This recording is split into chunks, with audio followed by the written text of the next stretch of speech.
આજે આપણા ઘર પૈસો થઈ ગયો, સાધન સંપત્તિ થઈ ગઈ, આપણે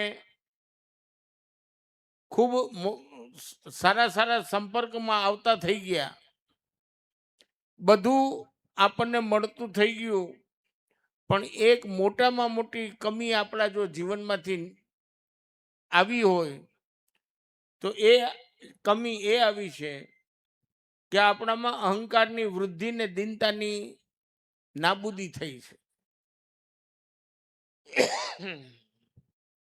જે પાયાનો સિદ્ધાંત છે શ્રી વલ્લભે આપણને બતાવ્યો,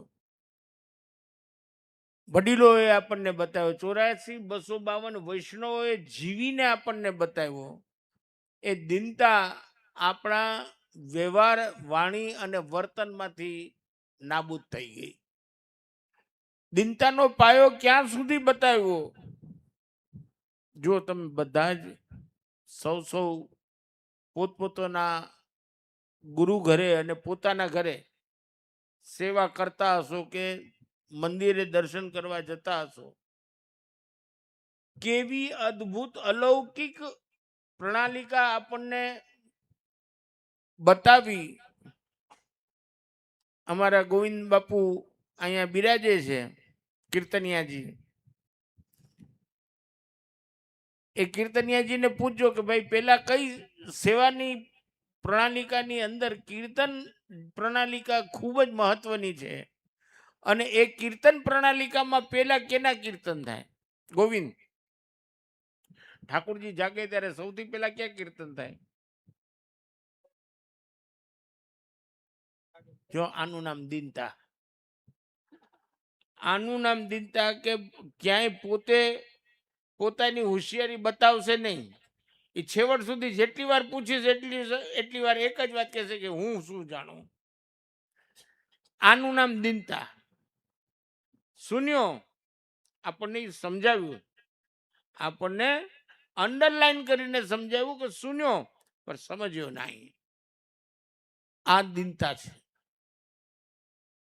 સંપ્રદાયની કીર્તન પ્રણાલિકા, સેવાની શરૂઆત મહાપ્રભુજીના કીર્તનથી થાય, પછી ગુસાઈજીના કીર્તન આવે, પછી શ્રી યમુનાજીના કીર્તન આવે, પછી જગાઈ વેકે કીર્તન આવે. આ આપણી પ્રણાલિકા છે. આ કીર્તન પ્રણાલિકા.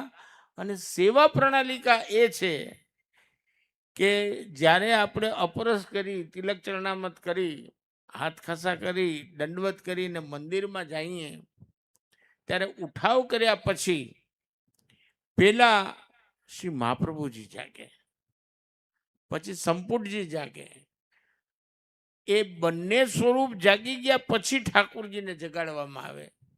અને જગાડતી વખતે પણ સેવાનો ક્રમ એ છે કે પેલા જે ઠાકોરજીને ચાદર ઓઢાડી હોય રાત્રિના શયન વખતે, એ ચાદરનો એક છેડો મુખારવિંદ પર્યંત વડો કરી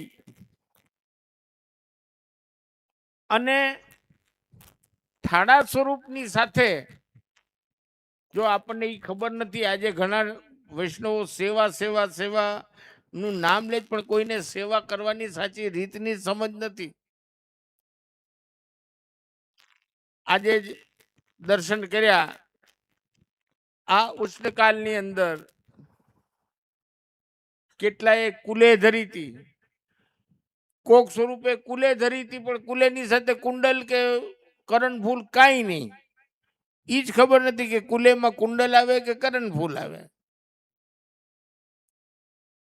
મોટે ઉપાડે આપણે સેવા પધરાવીએ છીએ, પણ શીખવાનો કે સમજવાનો આપણો ઈરાદો હોતો નથી.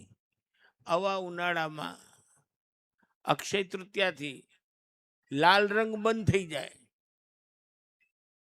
આજે સરસ મજાનું લાલ રંગથી ગુલાબનું પલનું સજાવેલું જોઈ અને આનંદ થયો કે ખરેખર લાલમાઈ સુરંગ હિંડોલે ઝૂલવાની ઈચ્છા થઈ ગઈ. જલ્દી હવે સુરંગ હિંડોલામાં ઝૂલાવાની હવે જરૂરત છે. હકીકત ઈ છે શ્રી મહાપ્રભુજી આપણને એ સમજાવ્યું કે સેવા રીત પ્રીત બ્રજજન કી, જ્યાં સુધી તમારા હૃદયની અંદર પ્રીત તમારા પ્રભુ પ્રત્યે પ્રગટ ન થાય, પ્રીત પ્રગટ જો ન થાય તો સેવા કરવી અને સેવા કરી એ બધી વ્યર્થ છે.